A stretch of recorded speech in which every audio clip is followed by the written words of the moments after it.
Health Day. Right. And this year, the theme for this year's celebration was mental health at the workplace. And so the topic that we're discussing today about sleep is also related to mental health. And in fact, it's within the province of mental health. Sleep disorders are within the purview, so to say, of mental health. And so it's important that people understand mental health, because most of the time we understand very well physical illness, and yet we don't understand mental health. Yet the World Health Organization has defined health as a state of complete physical, mental, and social well-being, and not necessarily, not only the absence of disease. And so mental health means that someone should be able to, first of all, cope with the normal stresses of life. They should be able to work productively and fruitfully and contribute to the welfare of their community. And so these aspects, and they should also be able to form healthy relationships, be it at home or at work. And so these are the items that define mental health. And therefore, when you talk about sleep disorders, the question then is that can it disrupt these functions that are known to be functions the characteristics of good mental health? Can they be disrupted? And the answer is yes. Sleep disorders can be disrupted. And to appreciate that they can, what is important is, first of all, to be able to define the importance of sleep in a human's life. And it's good to appreciate that sleep is not only in humans, but also animals do sleep. All mammals, in fact, do sleep, varying degrees of period. For a human being, it's about 7 to 8 hours. For a human adult, children tend to sleep more. Just a newborn child sleeps for about 16 hours. And an elderly person will sleep less, about 5 hours. But an average adult sleeps for 7 to 8 hours. And so the question is, why do human beings and other mammals sleep? And the answer is, one of the functions of sleep is conservation of energy. And that's why smaller animals sleep more to conserve more energies, and the bigger animals sleep less. You realize that the smaller animals have a larger surface area to their volume, like a rat. So it loses energy more. So it sleeps more to conserve energy. Another function is restoration. You want to restore some of because the brain is usually active, a lot more active during the waking time. Your muscles get tired, and so when you sleep, it plays a restorative function. So you are able to restore some of the energy reserves, both for your body and also for your brain. And so another function of sleep is memory consolidation. So our memories then, we are able to remember the things that we've done during the day. We do so many things.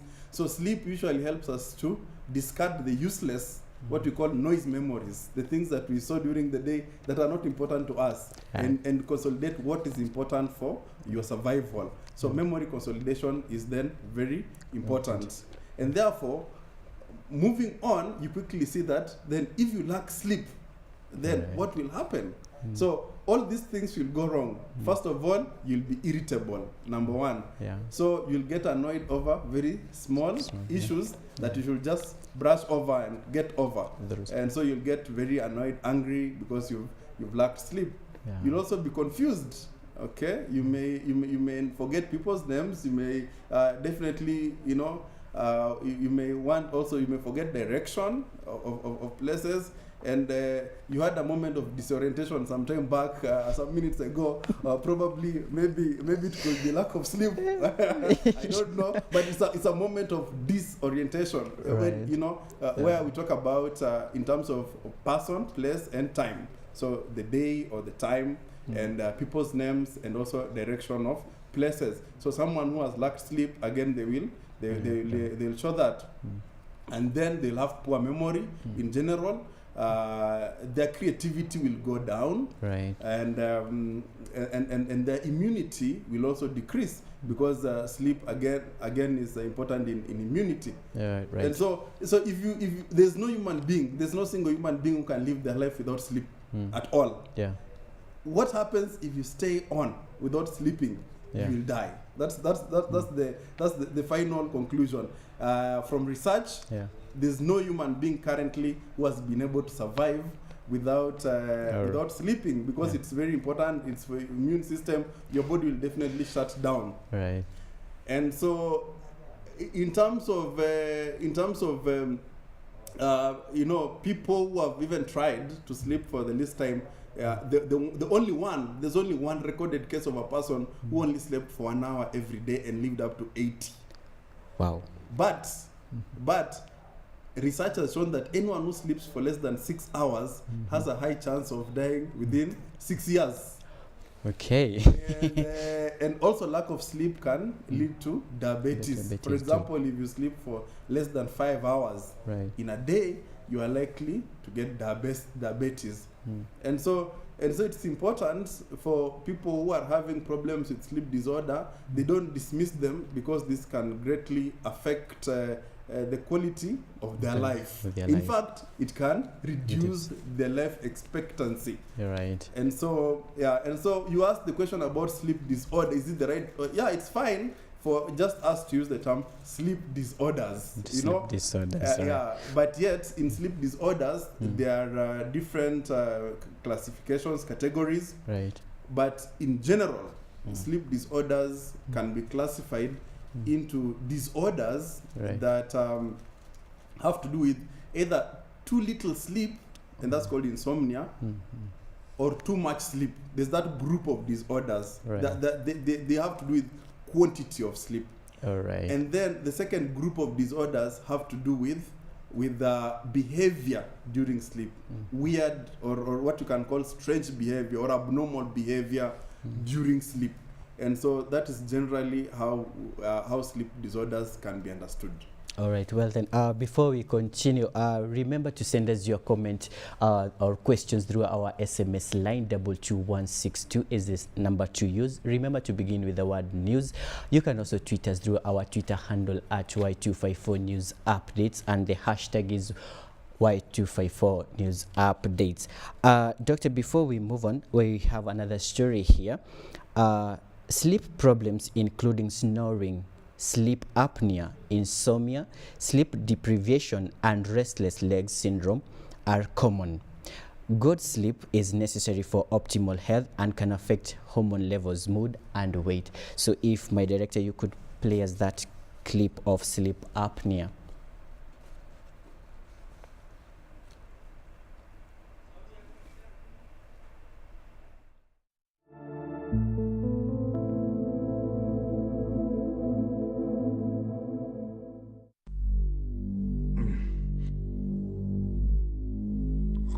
Sleep apnea is a serious sleep disorder that occurs when a person's breathing is interrupted during sleep.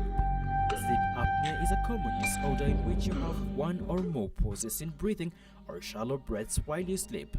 Breathing pauses can last from a few seconds to minutes. They may occur 30 or more times in an hour. People with untreated sleep apnea stop breathing repeatedly during their sleep, sometimes hundreds of times. This means the brain and the rest of the body may not get enough oxygen. Typically, normal breathing then starts again, sometimes with a loud snort or choking sound. When your breathing pauses or becomes shallow, you'll often move out of deep sleep and into light sleep. As a result, the quality of your sleep is poor, which makes you tired during the day. Sleep apnea is a leading cause of excessive daytime sleepiness. There are two types of sleep apnea: obstructive sleep apnea, the more common of the two forms of sleep apnea. It is caused by blockage of the airway, usually when the soft tissue in the back of the throat collapses during sleep. Central sleep apnea is the second type. The airway is not blocked, but the brain fails to signal the muscles to breathe due to instability in the respiratory control center. Sleep apnea can affect anyone at any age, even children. Sleep apnea often goes undiagnosed. Doctors usually can't detect the condition during routine office visits. Also, no blood test can help diagnose the condition. Most people who have sleep apnea don't know how they have it because it only occurs during sleep. A family member or bed partner might be the first person to notice signs of sleep apnea.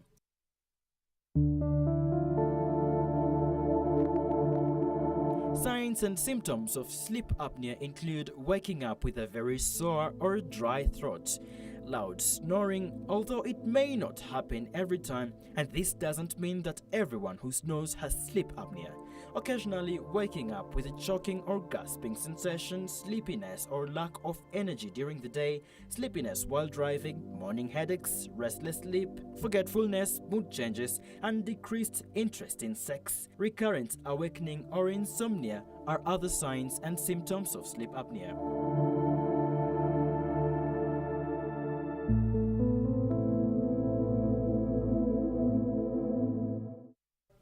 If you or someone you know is showing signs and symptoms discussed tonight, do not jump into conclusions.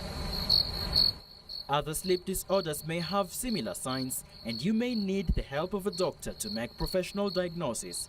For example, sleep paralysis.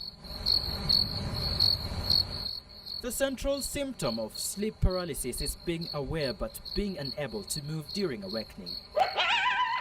Imagined sounds such as humming, hissing, static, zapping, and buzzing sounds are reported during sleep paralysis.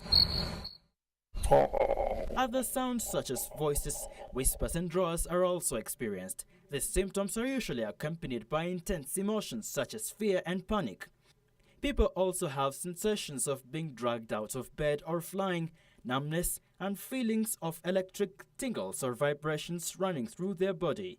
Sleep paralysis may include hallucinations, such as a supernatural creature suffocating or terrifying the individual, accompanied by a feeling of pressure on one's chest and difficulty breathing. For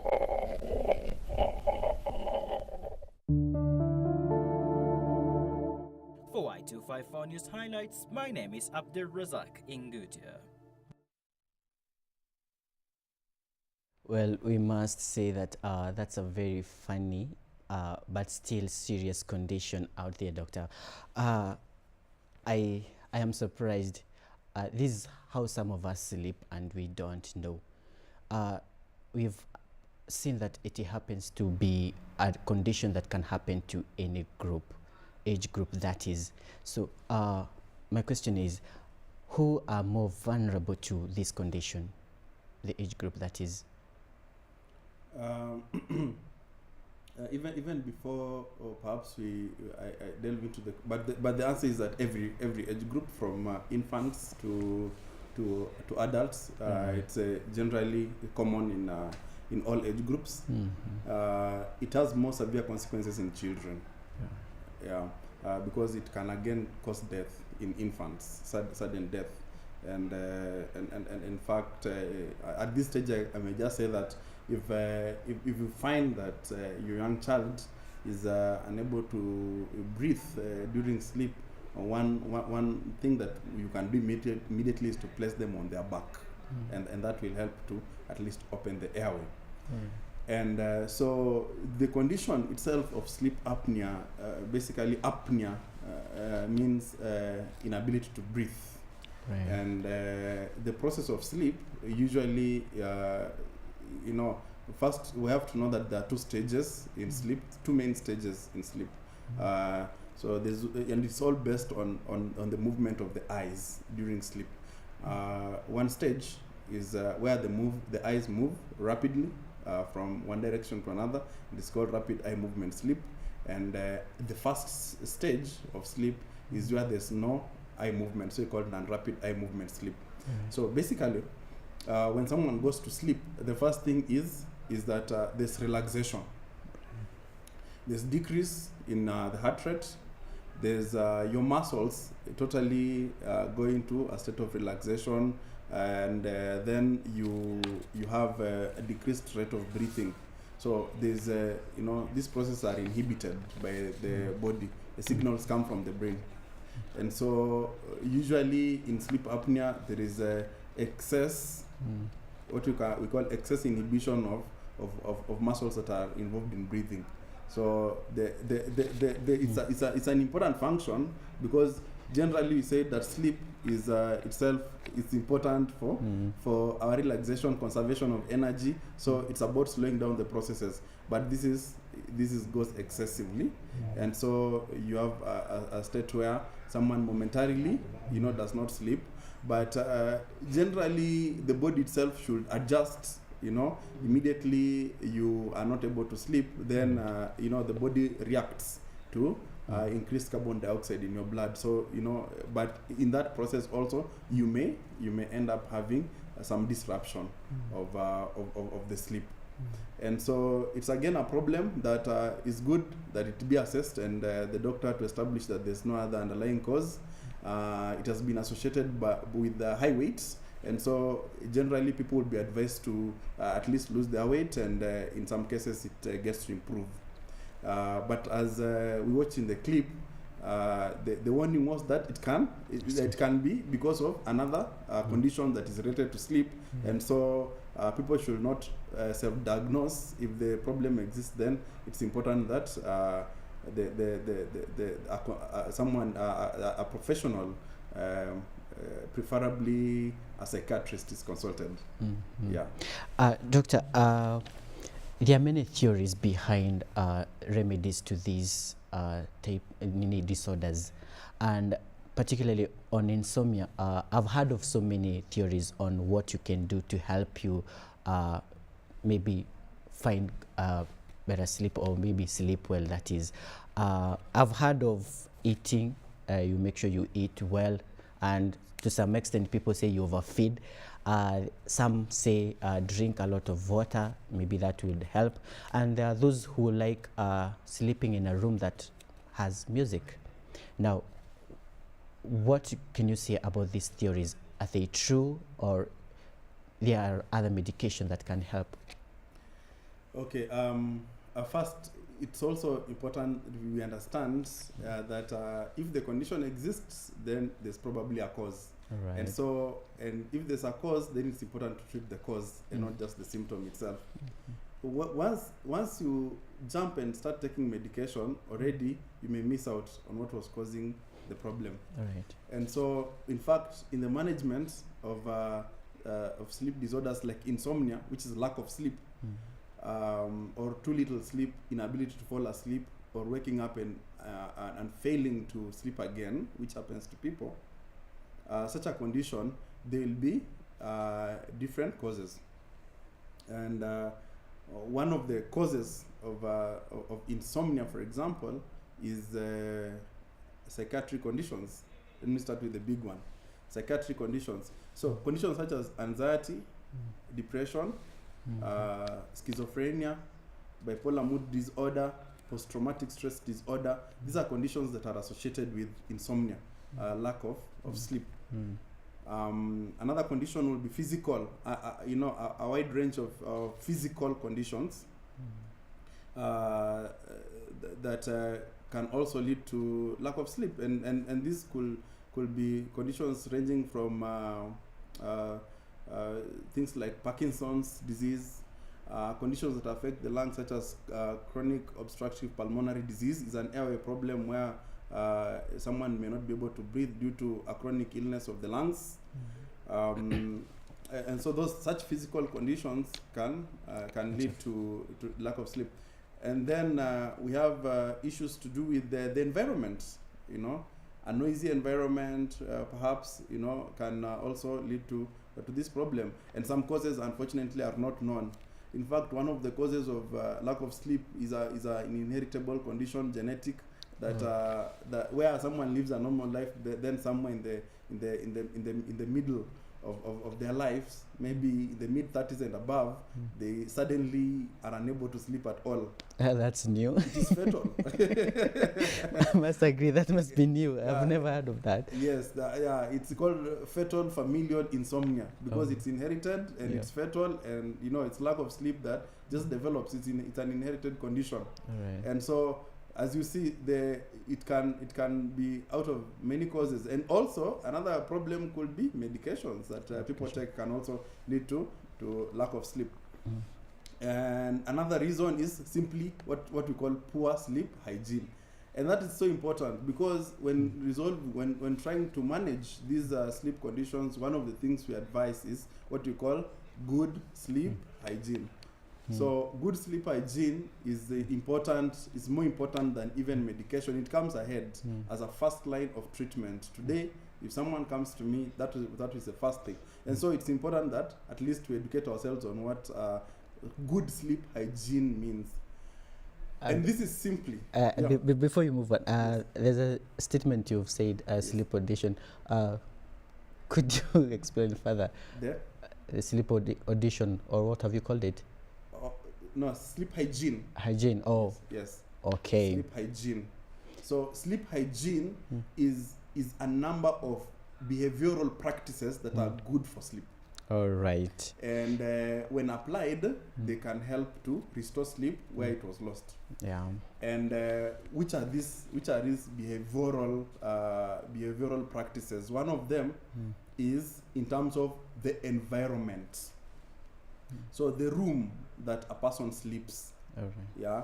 Number one, it must be clean, aerated, and it must be dark during sleep, because light then will affect your quality of sleep because it stimulates you when you are sleeping, and therefore that is one. So the place where someone is going to sleep is very important. Number two, someone should not sleep during the day. Once you start sleeping during the day, one thing that you do is that you interrupt what is called the circadian rhythm of sleep. Because sleep is also controlled by hormones. It's controlled by especially hormones in the brain and other substances that we call neurotransmitters in the brain. And so if you sleep during the day, you're going to start disrupting that cycle, and that itself will be a problem. So one should, as much as possible, sleep during the night. Another thing is, if at night you feel that you are at the point when you go to bed, let's say you go to bed at 9 p.m. and routinely don't fall asleep until 11 p.m., then the advice is continue doing something about it. Continue doing something. Be out of bed. Don't stay in the bed when you're not sleeping. Stay out of bed until that time when you are going to go to bed. And then we should also avoid intensive exercises near bedtime. So if you are exercising, it could be one of the reasons why you're not falling asleep. Intense physical activity, let's say between 7 p.m. and 9 p.m. can disrupt your sleep. In that case, it will be better for a person to even exercise in the morning if it's affecting your sleep. If it's not affecting you, well and good. Yeah. And then lastly is the things that like taking beverages during taking beverages around bedtime, like coffee, alcohol. All these things can really affect your sleep, and so they should be avoided. So those are some of the things that can be done for someone to restore their sleep. Another thing is just educating oneself about sleep. Educate oneself about sleep and know what stages of sleep exist and what happens during sleep. That also will help you to improve your sleep. And then where these maybe are not working, then we have certain medications that can be used, and they are known to some, but a number of them, like what we call the benzodiazepines, can cause problems when used for a long time. They can cause you to become dependent on them, and so they are dangerous drugs. If you start using them, you may reach a point where now you have to keep using them, otherwise you'll never fall asleep.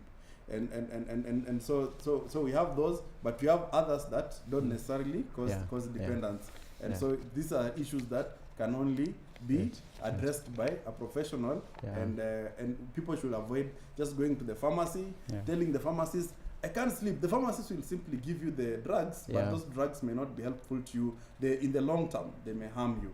All right, and just doctor. An important point that I must put in is sleeping in the young people is important because it's during sleep that growth hormone is produced in the body. And so children who don't sleep enough are going to have issues with their growth. They may be stunted, and it may be a reason why some people get stunted. And about the adolescents in high schools, most of them are woken up very early at 4 a.m. I have to say that as a professional, that's not very wise, because young people at that age, their brain works better if they sleep and wake up a little later. And so school management should look into this, so that at least our children, perhaps, they be allowed to sleep, even wake up at 6. There's no harm, children waking up at 6, they may be more productive during the day than waking them very early, and this could contribute to some of the problems you're having in high schools, because they are not mentally healthy, our children. All right, doctor, I have to cut you short. We are out of time, and our audience out there, I want to believe you have learned some of these things that you didn't know. Indeed, you need to have a plan on your sleeping patterns. He has been our guest tonight, Dr. Chitai, and we appreciate so much you came to talk to the young people tonight. This conversation continues on our social media. Remember to send us your comments or questions through our SMS line 22162. And from me here, it's a wrap. My name is Dereva Hillary. Thank you for staying with us. Good night.